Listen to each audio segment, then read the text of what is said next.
Hello guys, welcome back to my YouTube channel. Please do not forget to subscribe to the channel and like the video.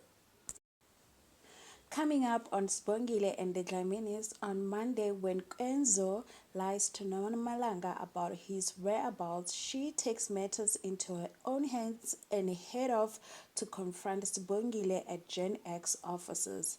Kwenzo is distraught when Nomalanga calls him with bad news, and Velepi is sick and tired of everyone making an issue about Sibongile being in varsity, so she decides to do something about her life.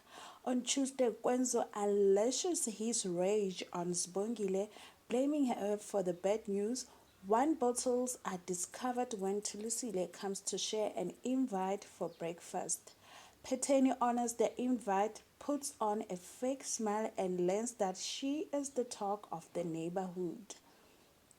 On Wednesday, Nomfundo confronts Phetheni about how Themba was treated by Phetheni.